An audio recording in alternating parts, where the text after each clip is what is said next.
Hello friends, welcome to the channel legal literacy. जैसा कि friends पता है आपको, जैसे अगर आप हमारा चैनल फॉलो करते होंगे तो आपको पता होगा कि हमारे चैनल का जो उद्देश्य है वो उद्देश्य ये है कि आपको उन सभी बातों की जानकारी हो, उन सभी कानूनों की जानकारी हो जो आपके लिए बहुत ज़रूरी हो। लीगल लिटरेसी जैसा कि नाम से पता है कि आप लीगली अवेयर हों, लीगली लिटरेट हों, ताकि आपको कोई लॉ ना जानने की वजह से आपको कोई परेशानी खड़ी ना हो। तो फ्रेंड्स, हमने स्टार्ट किया था कॉन्स्टिट्यूशन ऑफ इंडिया का मतलब क्लास स्टार्ट किया था। तो कॉन्स्टिट्यूशन ऑफ इंडिया से ही रिलेटेड एक न्यूज़ आ गई। तो वैसे तो इस न्यूज़ के बारे में हम लोग इस आर्टिकल के बारे में, जिस आर्टिकल की आज हम बात करेंगे, तो उस आर्टिकल के बारे में हम आगे कॉन्स्टिट्यूशन जब स्टार्ट किए थे तो कॉन्स्टिट्यूशन पढ़ते हुए वहाँ पहुँचते और कॉन्स्टिट्यूशन में आपको वो चीज़ बताया जाएगा। लेकिन आज एक न्यूज़ ऐसी आई कि उस न्यूज़ की वजह से हमने सोचा कि इसको आज डिस्कस करते हैं। न्यूज़ डिस्कस करते हैं और न्यूज़ के साथ साथ उस आर्टिकल को डिस्कस करते हैं। तो फ्रेंड्स, जैसा कि स्क्रीन पे आप देख रहे होंगे कि ये सुप्रीम कोर्ट का एक ऑर्डर है जिसमें उसने Bombay high court IIT Bombay को कहा है कि deal with humanitarian approach to accommodate Dalit student who lost admission due to failure to pay fee in time। अब जैसा कि आपको पता है कि इसका मतलब यही है कि आईआईटी बॉम्बे में एक दलित स्टूडेंट ने समय पे अपना फ़ी पेमेंट नहीं कर पाया था, इसलिए उसका एडमिशन कैंसिल हो गया था। ये पूरी स्टोरी है, एडमिशन कैंसिल हो गया था। तो पूरी स्टोरी आगे मैं डिस्कस करूँगा, लेकिन इतना नट सेल में बता दूँ कि सुप्रीम कोर्ट ने आईआईटी बॉम्बे को कहा है कि एक दलित स्टूडेंट के साथ एक मानवीय अप्रोच, मानवीय मूल्य के साथ आप आगे बढ़ें, मानवीय अप्रोच रखें ताकि उसका नुकसान ना हो। अब आते हैं, आगे बढ़ते हैं। अब इसमें अब होल स्टोरी क्या है फ्रेंड्स, तो होल स्टोरी हम बताते हैं। ऐसे स्क्रीन पे भी आप देख रहे होंगे कि एक स्टूडेंट था जिसको कि आईआईटी में सिविल इंजीनियरिंग, आईआईटी बॉम्बे में सीट अलॉट हुआ था। उसने आईआईटी एग्ज़ाम क्लियर किया था, उसको सिविल इंजीनियरिंग के लिए आईआईटी बॉम्बे में सीट एलोकेट हुआ था। लेकिन उसका शर्त आप जानते ही हैं, सब कुछ पता होगा कि सीट आपका एलोकेट तो हो गया, लेकिन subject to uploading the documents and depositing fee होता है। लेकिन किसी टेक्निकल एरर की वजह से वो फ़ी डिपॉजिट समय पे नहीं कर पाया। एक्चुअली जब उसने अपना डॉक्यूमेंट अपलोड किया तो उसके पास पैसे नहीं थे। तो जब पैसे उसके पास आए, उसकी बहन ने उसको पैसे ट्रांसफ़र किए और उसके बाद जब उसने डिपॉजिट करना चाहा तो क्रेडिट कार्ड से जब डिपॉजिट कर रहा था तो कुछ टेक्निकल एरर था। टेक्निकल एरर की वजह से वो बार बार डिपॉजिट करना चाहा, लेकिन डिपॉजिट हो नहीं पाया और फी जब समय पे डिपॉजिट नहीं हो पाया तो उसका अलॉटमेंट कैंसिल हो गया। तो जब कैंसिल हो गया उसका अलॉटमेंट, तो वो बच्चा आईआईटी बॉम्बे को अप्रोच किया, कुछ नहीं हुआ, आईआईटी बॉम्बे ने उसका नहीं सुना। उसके बाद उसका सेकंड अपॉर्चुनिटी आईआईटी खड़गपुर था। बॉम्बे के बाद उसके पास खड़गपुर में भी अपॉर्चुनिटी थी, लेकिन खड़गपुर आईआईटी ने भी उसका नहीं सुना। उसके बाद फ्रेंड्स वो बॉम्बे हाई कोर्ट में अप्रोच किया, बॉम्बे हाई कोर्ट में रिट फाइल किया, लेकिन उसका प्रेयर था बॉम्बे हाई कोर्ट में डिसमिस हो गया। बॉम्बे हाई कोर्ट ने उसको उसका प्रेयर सुनने से मना कर दिया। ठीक है। फाइनली फ्रेंड्स, जब वो सुप्रीम कोर्ट पहुंचा तो सुप्रीम कोर्ट ने उसको रिलीफ दिया। और रिलीफ कैसे दिया? रिलीफ दिया बाय यूजिंग आर्टिकल 142। अब फ्रेंड्स, इसी के बारे में हम बात करेंगे। आर्टिकल 142 आखिर होता क्या है? आर्टिकल 142 के तहत सुप्रीम कोर्ट ने बहुत बड़े बड़े काम किए हैं, बहुत जस्टिस काफ़ी प्रिवेल हुआ है कंट्री में। आर्टिकल 42 जो है वो सुप्रीम कोर्ट को पावर देता है। तो इसके बारे में आज हम थोड़ा बात करते हैं। नट सेल में आप स्टोरी समझ गए, स्टोरी समझने के बाद इससे आप रिलेट कर सकते हैं। ठीक है। अब आते हैं आगे। तो सुप्रीम कोर्ट ने क्या ऑर्डर किया ये देखते हैं। अब सुप्रीम कोर्ट ने ऑर्डर किया, जो बॉम्बे हाई कोर्ट की जॉइंट सीट एलोकेशन अथॉरिटी है, जॉइंट सीट एलोकेशन अथॉरिटी को बोला कि एक एक्स्ट्रा सीट, अब जैसे कि जाहिर सी बात है कि जब सारा मतलब वो पेमेंट नहीं कर पाया समय पे, उसका एडमिशन नहीं हो पाया, तो सारे सीट्स फुल हो गए थे। तो सुप्रीम कोर्ट को ये भी देखना था कि इसका भी इंटरेस्ट हर्ट ना हो, और जो स्टूडेंट्स एडमिशन ले चुके हैं उनका इंटरेस्ट भी हर्ट ना हो। तो जब उनका इंटरेस्ट भी हर्ट ना हो तो क्या होगा, तो उसने सुप्रीम कोर्ट ने कहा कि एक एक्स्ट्रा सीट क्रिएट करो, ठीक है, एक एक्स्ट्रा सीट क्रिएट करो इस बच्चे के लिए, और एक इस सर्टिफाइड कॉपी पर कंप्लायंस करो विद इन 48 आवर्स।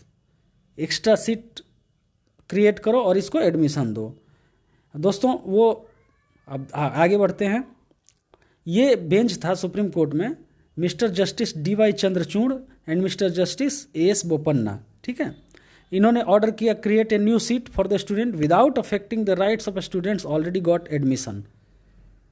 अब जैसे मान लो अगर 60 सीट है, 60 बच्चे एडमिशन ले चुके हैं, अगर इसका एडमिशन होता है तो क्या होगा, 59 के बाद 60 होगा, सीट नहीं बचा है, तो जो 60 बच्चा 60वां बच्चा एडमिशन ले चुका है उसको हटाना होगा। लेकिन सुप्रीम कोर्ट ने कहा कि उसका इंटरेस्ट भी हर्ट नहीं होना चाहिए, और आप एक नया सीट क्रिएट करो इस स्टूडेंट के लिए। तो फ्रेंड्स यही पावर आर्टिकल 142 सुप्रीम कोर्ट को देता है कंप्लीट जस्टिस के लिए। वैसे जगहों पे सुप्रीम कोर्ट कोई भी ऑर्डर कर सकता है, किसी भी तरह का ऑर्डर पास कर सकता है कंप्लीट जस्टिस के लिए, जिसका रेमेडी किसी भी कानून में नहीं हो। अब आगे बढ़ते हैं। अब आते हैं कि आर्टिकल 142 है क्या। आर्टिकल 142 का अगर आप लैंग्वेज पढ़ते हैं तो आर्टिकल 142 है, अब पहला पार्ट देखते हैं। आर्टिकल 142 है enforcement of decrees and orders of supreme court and unless as to discovery ETC, ठीक है। The Supreme Court in the exercise of its jurisdiction may pass such decree or make such order as is necessary for doing complete justice। Supreme court को लगता है कि complete justice के लिए हमें कोई भी ऑर्डर पास करना चाहिए। इन एनी कॉज और मैटर पेंडिंग बिफोर इट, किसी भी मैटर में अगर सुप्रीम कोर्ट के सामने पेंडिंग है तो उसमें कोई भी ऑर्डर पास कर सकता है जो सुप्रीम कोर्ट के जजेस को लगे कि ये कंप्लीट जस्टिस के लिए जरूरी है। And any decree so passed or orders so made shall be enforceable throughout the territory of India in such manner as may be prescribed by or under any law made by Parliament, and until provision in that behalf is so made in such manner as the President may by order prescribed। ये जो order होगा 142 का वो through out Indian territory enforceable होगा। और enforcement का तरीका क्या होगा, इन्फोर्समेंट का तरीका वही होगा जो पार्लियामेंट ने कोई लॉ बनाया होगा या प्रेसिडेंट का कोई ऑर्डर प्रिस्क्राइब होगा।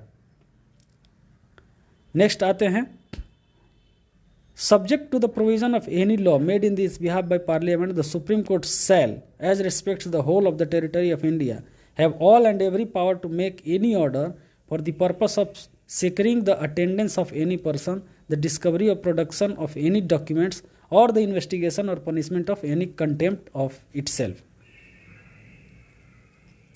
ये हो गया आर्टिकल 142 में सुप्रीम कोर्ट के पास एब्सोल्यूट पावर है कंप्लीट जस्टिस के लिए, ठीक है।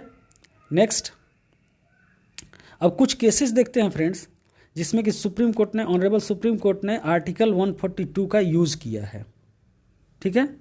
अब यूज़ किया है तो मेन एक केस आता है, जैसे डिवोर्स के केसेस होते हैं। डिवोर्स के केसेस में कई बार क्या होता है, कई बार क्या मतलब आप हिंदू मैरिज एक्ट पढ़ेंगे तो डिवोर्स के केसेस में बहुत सारे डिसीजंस हैं, बहुत सारे रूल्स हैं, बहुत सारे, जिसमें कि कहा जाता है कि आप अगर डिवोर्स ले रहे हैं किसी से, आप हस्बैंड वाइफ डिवोर्स ले रहे हैं, तो डिवोर्स के केसेस में क्या होता है कि डिवोर्स की डिक्री से पहले कोर्ट ऑर्डर देता है कि आप 6 मंथ्स एक दूसरे से अलग रहो और अपना डिसीजन, आप कंसेंट को देखो कि कंसेंट मतलब 6 महीने अलग रहने के बाद आपके कंसेंट का क्या होता है। आप कंसेंट देते हो डिवोर्स के लिए या फिर कंसेंट वापस ले लेते हो। तो एक भी पार्टी जब कंसेंट वापस ले लेता है तो वो म्यूचुअल कंसेंट से डिवोर्स नहीं माना जाएगा। लेकिन सुप्रीम कोर्ट ने कई बार आर्टिकल 142 का यूज़ करते हुए इस डिवोर्स केस में 6 महीने का जो पीरियड है, जो आपको सेपरेट करना है, 6 महीने का सेपरेशन पीरियड है, उसको कंडोन मतलब सेट ऑफ किया है, उसको ख़त्म किया है। ठीक है। क्यों? क्योंकि बहुत सारे केसेस ऐसे होते हैं जिसमें कि irretrievable break down of marriage होता है। जैसे कोई हस्बैंड वाइफ हैं, वो 5 साल से अलग रह रहे हैं, तो वो जो 5 साल से ऑलरेडी अलग रह रहे हैं, तो ये 6 महीना और उनको अलग रखने का कोई मतलब नहीं बनता है। 6 महीना अलग रखने का मतलब यही है कि आप एक दूसरे की कमी महसूस अगर आपको होती है तो आप डिवोर्स को डिस्करेज करने के लिए ये मेज़र अपनाया जाता है। लेकिन अब 5 साल 7 साल से खुद ही कोई अलग रह रहा है, कोई चांस ही नहीं है आगे उसको वो करने का, तो फिर कोई फ़ायदा नहीं है, इसलिए कई बार वो हुआ। फिर अयोध्या डिस्प्यूट में भी हुआ, रिसेंट केस है। रिसेंट केस में अयोध्या डिस्प्यूट में, जो अयोध्या में मंदिर मस्जिद का डिस्प्यूट था, तो मंदिर के लिए 2.67 एकड़ ज़मीन सुप्रीम कोर्ट ने दिया, लेकिन सुप्रीम कोर्ट ने आर्टिकल 142 का यूज़ करते हुए मस्जिद को भी 5 एकड़ ज़मीन अलॉट किया, जबकि किसी ने मस्जिद के लिए 5 एकड़ ज़मीन मांगा नहीं था। लेकिन सुप्रीम कोर्ट को लगा कि ये कंप्लीट जस्टिस नहीं होगा, तो कंप्लीट जस्टिस के लिए 5 एकड़ ज़मीन मस्जिद के लिए भी अलॉट किया। फिर भोपाल गैस ट्रेजेडी केस में किया, जो कोल ब्लॉक्स थे 1993 ऑनवर्ड से चल रहे थे, एलोकेशन था उनका, उनको कैंसिल करने में आर्टिकल 142 का यूज़ किया। 2013 का IPL स्पॉट फिक्सिंग स्कैंडल के प्रोब के लिए सुप्रीम कोर्ट ने आर्टिकल 142 का यूज़ किया। सुप्रीम कोर्ट ने कुछ दिन पहले जो हाईवे है, नेशनल हाईवे या स्टेट हाईवे के 500 मीटर के दायरे में लीकर सेल नहीं होगा, इस पे एक ऑर्डर किया था, उस पे 142 आर्टिकल 142 का यूज़ करके किया था। मतलब कि सुप्रीम कोर्ट को कभी भी ऐसा लगे कि कंप्लीट जस्टिस के लिए ज़रूरी है ये ऑर्डर पास करना, जिसका कि कहीं किसी कानून में कहीं कोई रिमेडी नहीं है, तो वो क्या है, आर्टिकल 142 का यूज़ करते हुए सुप्रीम कोर्ट ये ऑर्डर पास करता है। साथ में एक केस है friends, MC Mehta versus Kamalnath. तो MC मेहता वर्सेस कमलनाथ का जो केस है, उसमें ये कहा गया कि सुप्रीम कोर्ट आर्टिकल 142 का यूज़ तभी कर सकता है जब ये मामला किसी भी कानून के द्वारा सेटल नहीं किया जा सकता है। अगर किसी कानून के द्वारा, अगर उसका प्रोविज़न है कानून के द्वारा सेटल किए जाने का, तो सुप्रीम कोर्ट आर्टिकल 142 का यूज़ नहीं करता है, सुप्रीम कोर्ट उस कानून का यूज़ करता है। अब सुप्रीम कोर्ट का पावर कम नहीं हो रहा है, यहाँ उस कानून का यूज़ करता है सुप्रीम कोर्ट। अगर कानून नहीं है तो आर्टिकल 142 का यूज़ करता है। उम्मीद है दोस्तों वीडियो अच्छी लगी होगी, कुछ जानकारी आपको मिली होगी। आर्टिकल 142 पर कंप्लीट डिस्कशन, एक डिटेल्ड डिस्कशन करेंगे जब हम कॉन्स्टिट्यूशन के क्लास को वहाँ तक पहुँचाएंगे। अभी तो कॉन्स्टिट्यूशन के क्लास की दूसरी वीडियो अगर वो अपलोड करनी है अभी, तो वो भी जल्द ही अपलोड करूँगा। धीरे धीरे सारा कॉन्स्टिट्यूशन हम कंप्लीट करेंगे। Thank you so much.